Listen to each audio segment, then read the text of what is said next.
നമസ്തേ. കേട്ടതിൻ്റെ അടുത്തൊരു ക്ലാസ്സിലേക്ക് എല്ലാവർക്കും സ്വാഗതം. നമ്മൾ കഴിഞ്ഞ ക്ലാസ്സിലെ സൈക്കോളജിയുടെ ക്ലാസ് പകുതി എടുത്ത് നിർത്തിയിട്ടുണ്ടായിരുന്നു, ചൈൽഡ് സൈക്കോളജി അല്ലേ. അതിൻ്റെ ബാക്കി ക്വസ്റ്റ്യൻസും കൂടി നമുക്ക് ആൻസർ ചെയ്യാം കേട്ടോ. അടുത്ത ചോദ്യം, the IQ will be move when the mental age is greater than the chronological age, the chronological age is greater than mental age, the chronological age is equal to mental age, the chronological age is greater than or equal to mental age.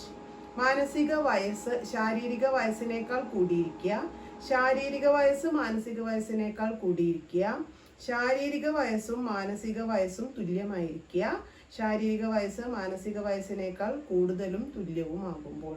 എപ്പോഴാണ് IQ കൂടിയിരിക്കുക എന്നുള്ളതാണ് ചോദ്യം. മാനസിക വയസ്സ് ശാരീരിക വയസ്സിനേക്കാൾ കൂടുതലായിരിക്കുമ്പോഴാണ് IQ കൂടുതലുണ്ട്.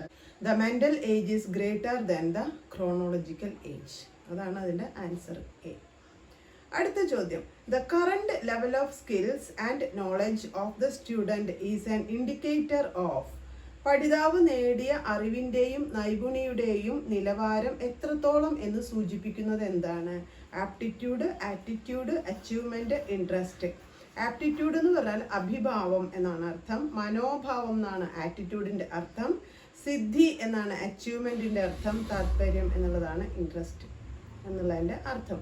അതില് achievement, സിദ്ധിയാണ് ഒരു പഠിതാവിന്റെ നേടിയ അറിവിന്റെ നൈപുണിയുടെയും നിലവാരം എത്രത്തോളം ഉണ്ട് എന്ന് മനസ്സിലാക്കാൻ നമ്മളെ സഹായിക്കുന്നത്. Which of the following are the aspects of managing gifted children? ചുവടെ കൊടുത്തിരിക്കുന്നവയിൽ ഏത് നടപടിയാണ് പ്രതിഭാധനരായ കുട്ടികളെ ഉയർത്തിക്കൊണ്ടുവരുവാനായി സ്വീകരിക്കുന്നത് എന്നാണ് ചോദ്യം. ഏത് നടപടികളാണ്? Identify the giftedness in children, special provision within the curriculum, extra curricular provision, all the above. എന്താണ്? കുട്ടികളിലെ പ്രതിഭയെ കണ്ടെത്തുക, പ്രതിഭാധനർക്ക് വേണ്ടി പ്രത്യേകം പ്രവർത്തനങ്ങൾ പാഠ്യപദ്ധതിയിൽ ഉൾപ്പെടുത്തുക, അധികമായി പരിപോഷണ പാഠ്യപ്രവർത്തനങ്ങൾ നടത്തുക, മുകളിൽ സൂചിപ്പിച്ചവയെല്ലാം. അതിന്റെ ഉത്തരം എന്താണ്? മുകളിൽ സൂചിപ്പിച്ചവയെല്ലാം അല്ലെ, ഓൾ ദ എബവ്. അതാണ് ഉത്തരം. അടുത്ത ചോദ്യം, the theory of intelligence proposed by Spearman is known as. Spearman മുന്നോട്ട് വെച്ച ബുദ്ധിയുമായി ബന്ധപ്പെട്ട സിദ്ധാന്തത്തിന്റെ പേര്? Group of factor theory, 2 factor theory, 3 dimensional theory, triarchic theory. 2 factor തിയറിയാണ് അദ്ദേഹം സ്പിയർമാൻ മുന്നോട്ട് വെച്ച സിദ്ധാന്തം. അടുത്ത ചോദ്യം, which of the following is the true about conditioning? കണ്ടീഷനിങ്ങിനെ സംബന്ധിച്ച് ചുവടെ കൊടുത്തിരിക്കുന്നവയിൽ ശരിയായത് ഏത് എന്നാണ് ചോദ്യം. Learning results only from experience, learning involves short term changes in behaviour, classical and operant conditioning are same, only animals can be conditioned. അനുഭവത്തിൽ നിന്ന് പഠിക്കുക, ഇടക്കാലത്തേക്ക് സ്വഭാവത്തിലുണ്ടാകുന്ന മാറ്റവും പഠനത്തിൽ ഉൾപ്പെടുന്നു. ക്ലാസിക്കൽ കണ്ടീഷനിങ്ങും ഓപ്പറന്റ് കണ്ടീഷനിങ്ങും രണ്ടും ഒന്ന് തന്നെയാണ്. മൃഗങ്ങളെ മാത്രമേ കണ്ടീഷൻ ചെയ്യാൻ സാധിക്കുകയുള്ളൂ എന്നാണ് പറയുന്നത്. ഇതിലേതാണ് കണ്ടീഷനിങ്ങുമായി ബന്ധപ്പെട്ട് വരുന്നതിൽ ശരിയായത് എന്നാണ് ചോദ്യം. അതിൽ എ ആണ് കറക്റ്റായിട്ട് ഉത്തരം. അനുഭവത്തിൽ നിന്നാണ് പഠിക്കുന്നത് എന്നുള്ളതാണ് A. Learning result only from experience. Inclusive education is. Inclusive education ആണ് ഉൾപ്പെടുത്തിയുള്ള വിദ്യാഭ്യാസം എന്ന് പറഞ്ഞാൽ എന്താണ്? An approach to educate backward children through special schools. പിന്നോക്കം നിൽക്കുന്ന കുട്ടികൾക്ക് സ്പെഷ്യൽ സ്കൂളുകളിലൂടെ വിദ്യാഭ്യാസം നൽകുന്ന സമീപനം. An approach to educate girls only. പെൺകുട്ടികൾക്ക് പ്രത്യേകമായിട്ട് വിദ്യാഭ്യാസം നൽകുക. An approach to educate children with special needs along with the regular student in regular school. പ്രത്യേക പരിഗണന അർഹിക്കുന്ന കുട്ടികൾക്ക് റെഗുലർ കുട്ടികളോടൊപ്പം തന്നെ റെഗുലർ വിദ്യാലയങ്ങളിലെ വിദ്യാഭ്യാസം നൽകുന്ന സമീപനം. An approach to educate exceptional children separately. ഭിന്നശേഷിക്കാരായ കുട്ടികൾക്ക് പ്രത്യേകം വിദ്യാഭ്യാസം നൽകുന്ന സമീപനം. ഇതിലേതാണ് ശരി എന്നാണ് ചോദിച്ചിരിക്കുന്നത്. ഇതിൽ സി ആണ് ഉൾപ്പെടുത്തിയുള്ള ഇൻക്ലൂസീവ് എഡ്യൂക്കേഷൻ എന്ന് പറഞ്ഞാൽ ഉദ്ദേശിക്കുന്നത് സി ആണ്.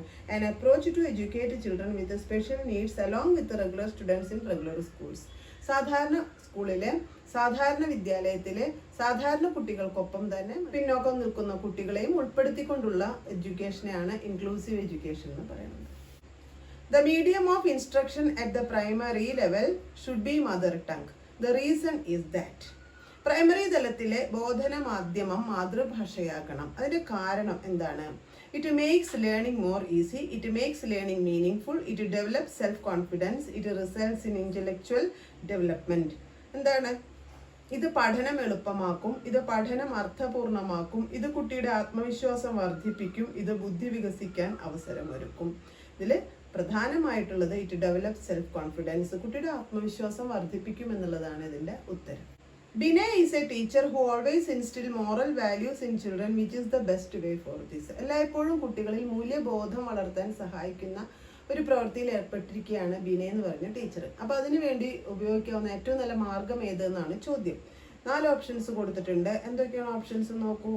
Laying clear rules of behaviour, involving them in discussions on moral values, giving strict instructions on how to behave, giving importance to religious teaching. എന്തൊക്കെയാണ്? പെരുമാറ്റത്തിന് വ്യക്തമായ നിയമങ്ങൾ രൂപപ്പെടുത്തുക, കുട്ടികളുമായി ധാർമ്മിക മൂല്യങ്ങൾ സംബന്ധിച്ച ചർച്ചയിൽ ഏർപ്പെടുക, എങ്ങനെ പെരുമാറണമെന്ന് കർശന നിർദ്ദേശം നൽകുക, മതപഠനത്തിന് പ്രാധാന്യം നൽകുക. ഏതാണ് ശരി? കുട്ടികളുമായി ധാർമ്മിക മൂല്യങ്ങൾ സംബന്ധിച്ച് ചർച്ചയിൽ ഏർപ്പെടുക എന്നുള്ളതാണ്. ബി ആണ് answer. Involving them in discussions on moral values. അല്ലാതെ നിർബന്ധിച്ച് ചെയ്യിപ്പിക്കാൻ പറ്റിയ ഒരു കാര്യമല്ല അത്. അടുത്ത ചോദ്യം. While all the students were engaging in an activity given by the teacher, Midhun was looking outside through the window and drawing picture. How will you handle this situation as a class teacher? എല്ലാ കുട്ടികളും അധ്യാപിക നൽകിയ ഒരു പ്രവർത്തനം ചെയ്തുകൊണ്ടിരിക്കുമ്പോൾ മിഥുൻ മാത്രം ജനലിലൂടെ പുറത്തേക്ക് നോക്കിയിട്ട് ഒരു പിക്ചർ വരച്ചുകൊണ്ടിരിക്കുകയാണ്. ഒരു അധ്യാപിക എന്നുള്ള നിലയ്ക്ക് നിങ്ങൾ ഇതിന് എന്ത് നടപടി സ്വീകരിക്കും എന്നുള്ളതാണ്. ഉത്തരങ്ങൾ നോക്കൂ, ഓപ്ഷൻസ് നോക്കൂ. The student should be warned and tell him to involve in the given activity. Check the drawing and discuss with him about it. If it is meaningful, steps by taken to promote it. Help him to engage in the present activity. The student should be moved from the place to another place. The parents may be informed considering this an indecent behavior. എന്തൊക്കെയാണ് option പറഞ്ഞിരിക്കുന്നത്? കുട്ടി പുറത്തേക്ക് നോക്കരുതെന്ന് മുന്നറിയിപ്പ് നൽകും. എന്നിട്ട് പറഞ്ഞ കാര്യങ്ങൾ ചെയ്യാനായിട്ട്, പ്രവർത്തനങ്ങളിൽ ഏർപ്പെടാനായിട്ട് പറയും. അല്ലെങ്കിൽ കുട്ടി വരച്ച ചിത്രം പരിശോധിക്കുക, എന്നിട്ട് കുട്ടിയുമായിട്ട് അത് ചർച്ച ചെയ്യും. എന്നിട്ട് അതിനെ പ്രോത്സാഹിപ്പിക്കുന്ന രീതിയിലുള്ള ഒരു നടപടി സ്വീകരിക്കും. എന്നിട്ട് അത് ഇപ്പോൾ നിലവിലെ പ്രവർത്തനങ്ങൾ ചെയ്യുക, അതിനുശേഷം ഇത് ചെയ്യുക, ആ ഒരു പ്രോത്സാഹനം കുട്ടിക്ക് കൊടുക്കും. അല്ലെങ്കിൽ കുട്ടിയെ ഇരിക്കുന്ന സ്ഥലത്ത് നിന്ന് മാറ്റിയിരുത്തും. അല്ലെങ്കിൽ പാരൻസിനെ ഇൻഫോം ചെയ്യും. ഡീസൻ്റ് അല്ലാത്ത സ്വഭാവമാണെന്ന് കംപ്ലൈൻറ്റ് ചെയ്തുകൊണ്ട് പാരൻസിനെ വിളിപ്പിക്കും എന്നുള്ളതാണ്. ഇതിൽ ബി ആണ് നമുക്ക് സ്വീകരിക്കേണ്ട ഒരു മാർഗം എന്ന് പറയുന്നത്. എന്താണ് ബി? കുട്ടി വരയ്ക്കുന്ന ചിത്രത്തെ നോക്കുകയും അതിനെക്കുറിച്ച് അഭിപ്രായം പറയുകയും അത് പ്രോത്സാഹിപ്പിക്കുകയും ഇപ്പോൾ ചെയ്യാൻ പറഞ്ഞിട്ടുള്ള പ്രവർത്തനങ്ങളിൽ ഏർപ്പെടുക, അതിനുശേഷം ഇത് കംപ്ലീറ്റ് ചെയ്യുക എന്നുള്ളൊരു നടപടിയിലേക്കാണ് നമ്മൾ പോകേണ്ടത്. Check the drawing and discuss with him about it. If it is meaningful, steps may be taken to promote it. Help him to engage in the present activity. Certain characteristics of growth and development of children are given below. കുട്ടികളുടെ വളർച്ചയും വികാസവുമായി ബന്ധപ്പെട്ട ചില പ്രത്യേകതകൾ ചുവടെ കൊടുക്കുന്നു. Physical growth is steady and uniform, develops the power of reasoning, learn to control emotions. These characteristics are related which state of growth and development. ശാരീരിക വളർച്ച ക്രമീകൃതമാവുക, കാരണങ്ങൾ കണ്ടെത്താനുള്ള കരുത്ത് ആർജിക്കുക, വികാരങ്ങൾ നിയന്ത്രിക്കാൻ പഠിക്കുക. ഇവ കുട്ടിയുടെ വളർച്ചയും വികാസവുമായി ബന്ധപ്പെട്ട ഏത് ഘട്ടത്തിന്റെ പ്രത്യേകതയാണ് എന്നാണ് ചോദ്യം. ഘട്ടങ്ങൾ ഇവിടെ കൊടുത്തിട്ടുണ്ട്. Infancy, early childhood, later childhood, adolescence. ശൈശവം, ആദ്യബാല്യം, അന്ത്യബാല്യം, കൗമാരം. എന്താണ്? അന്ത്യബാല്യമാണ് അതിൻ്റെ ഉത്തരം. ലേറ്റർ ചൈൽഡ്ഹുഡ് ആണ്. അതായത് ബാല്യകാലത്തിന്റെ അവസാന കാലഘട്ടത്തിലാണ്. ആ കുട്ടിക്ക് ഏകദേശം ഒരു 8, 9, 10 വയസ്സാവുന്ന സമയത്താണ് ആ കുട്ടിക്ക് ഇത്തരത്തിലുള്ള വളർച്ച ക്രമീകൃതമാവുക, കാരണങ്ങൾ കണ്ടെത്താനുള്ള കരുത്താർജിക്കുക, അതുപോലെ വികാരങ്ങൾ നിയന്ത്രിക്കാൻ പഠിക്കുക തുടങ്ങിയ കാര്യങ്ങൾ ആ ബാല്യകാലഘട്ടത്തിന്റെ അവസാന കാലഘട്ടത്തിലാണ് സംഭവിക്കുന്നത്. സി ആണ് അതിൻ്റെ answer. Which one of the following is the growth need proposed by Abraham Maslow? Abraham Maslow നിർദ്ദേശിച്ച വളർച്ച ആവശ്യം ചുവടെ കൊടുത്തിരിക്കുന്നവയിൽ ഏതാണ്? Psychological needs, love and belongings, esteem need, self actualisation. ശാരീരിക ആവശ്യങ്ങൾ, സ്നേഹിക്കുക, സ്നേഹിക്കപ്പെടുക, ആദരിക്കപ്പെടാനുള്ള ആഗ്രഹം, ആത്മസാക്ഷാത്കാരം. ദ സെൽഫ് ആക്ച്വലൈസേഷൻ ആണ് നാലാമത്തെ. ഡി ആണ് ഗ്രോത്ത് നീഡ് എന്നുള്ളത് കൊണ്ട് ഉദ്ദേശിക്കുന്നത്. The stages of cognitive development proposed by Jerome S. Bernner is given below. Which of them is in the correct order? Jerome S ബ്രൂണറുടെ വൈജ്ഞാനിക വികാസ ഘട്ടങ്ങൾ ശരിയായ ക്രമത്തിൽ രേഖപ്പെടുത്തിയിരിക്കുന്നത് ഏത് എന്നാണ് ചോദ്യം. Enactive stage, symbolic stage, iconic stage. B iconic stage, enactive stage, symbolic stage. C enactive stage, iconic stage, symbolic stage. D symbolic stage, enactive stage, iconic stage. എന്താണ് ഇതിൽ? സി ആണ് ഉത്തരം വരുന്നത്. പ്രവർത്തന ഘട്ടം, ബിംബന ഘട്ടം, പ്രതിരൂപാത്മകത എന്ന രീതിയിലുള്ള വൈജ്ഞാനിക വികാസ ഘട്ടങ്ങളാണ് ശരിയായത്. Which of the following is not a learning disability? താഴെ കൊടുത്തിരിക്കുന്നവയിൽ പഠന വൈകല്യം അല്ലാത്തത് ഏത് എന്നാണ് ചോദിച്ചിരിക്കുന്നത്. Attention deficit hyperactivity disorder, dyslexia, dysgraphia, ഡിസ്മാനിയ.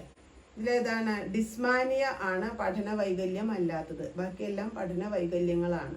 Grading is used. Grading ഉപയോഗിക്കുന്നത് to find the top most student in examination, to categorise students in various ability groups, to identify the strengths and weakness of the students, all the above.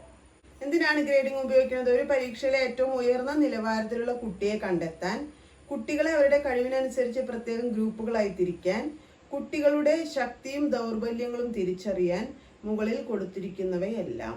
Grading ഉപയോഗിക്കുന്നത് കുട്ടികളെ അവരുടെ കഴിവുകൾക്കനുസരിച്ച് പ്രത്യേക ഗ്രൂപ്പുകളാക്കി തിരിക്കാനാണ്. B ആണ് അതിന്റെ ഉത്തരം. അടുത്ത ചോദ്യം. We can improve our learning and memory by the strategy. പഠനവും ഓർമ്മിക്കാനുള്ള കഴിവും വർദ്ധിപ്പിക്കാനുള്ള തന്ത്രമാണ് mnemonics, reading, combined study, writing. Mnemonics ആണ് അതിന്റെ ഉത്തരം. പഠനവും ഓർമ്മിക്കാനുള്ള കഴിവും വർദ്ധിപ്പിക്കാനുള്ള തന്ത്രം mnemonics. A. Insight theory of the learning was promoted by. പഠനത്തെക്കുറിച്ചുള്ള ഉൾക്കാഴ്ച സിദ്ധാന്തം പ്രചരിപ്പിച്ചത് Ivan Pavlov, Kohler, Lev Vygotsky, Jerome S Bruner. ആരാണ്? കോഹ്ലർ ആണ് പഠനത്തെക്കുറിച്ചുള്ള ഉൾക്കാഴ്ച സിദ്ധാന്തം പ്രചരിപ്പിച്ചത്. Which of the following is the multiple intelligence proposed by Gardner that make athletes and dancers highly attuned their bodies and able to control the motions? ചുവടെ കൊടുത്തിരിക്കുന്നവയിൽ കായിക താരങ്ങളെ, നർത്തകരെയും അവരുടെ ശാരീരിക വികാസത്തെയും ചലനങ്ങളെയും നിയന്ത്രിക്കുന്ന ഗാർഡർ നിർദ്ദേശിച്ച ബഹുമുഖ ബുദ്ധി ഘടകം ഏതാണ്? Bodily kinesthetic intelligence, physical intelligence, psychomotor intelligence, spatial intelligence. ഇതില് ബോഡിലി കൈനസ്തെറ്റിക് ഇന്റലിജൻസ് ആണ് ഉത്തരം. എ ആണ് അതിന്റെ ഉത്തരം. 6-year-old Abhi counts pebbles with him. He often skips the numbers ending with 5, that is 5, 15, 25, etc. Indicate which quality of a good data is violated here. 6 വയസ്സുള്ള AB കൈവശമുള്ള മുത്തുകൾ എണ്ണാണ്. എന്നാൽ 5-ൽ അവസാനിക്കുന്നവയൊക്കെ വിട്ടിട്ടാണ് ഈ കുട്ടി എണ്ണുന്നത്. ഏതൊരു സവിശേഷ ഗുണമാണ് ലംഘിക്കപ്പെട്ടിരിക്കുന്നത് എന്നാണ് ചോദ്യം. അക്യുറസി കൃത്യത, റിലയബിലിറ്റി വിശ്വാസ്യത, വാലിഡിറ്റി സാധുത, പ്രാക്ടിക്കബിലിറ്റി പ്രായോഗികത. ഏതാണ് വിട്ടുപോയത്? അക്യുറസിയാണ്, കൃത്യതയാണ് ഇവിടെ വിട്ടുപോയത്. കൃത്യമായി എണ്ണി പോണ്ട, അത് സംഭവിച്ചില്ല. അപ്പൊ അക്യുറസിയാണ് കുട്ടിക്ക് വന്ന തെറ്റ് എന്ന് പറയുന്നത്. അപ്പൊ ഇത്രയുമാണ് ക്വസ്റ്റ്യൻസ് ഇന്ന് നമ്മൾ ഡിസ്കസ് ചെയ്യണത്. മനസ്സിലായിട്ടുണ്ടാവും എന്ന് വിചാരിക്കുന്നു. ഓക്കെ, അപ്പൊ നമുക്കിനി മറ്റൊരു ക്ലാസ്സിൽ വീണ്ടും കാണാം. നമസ്തേ.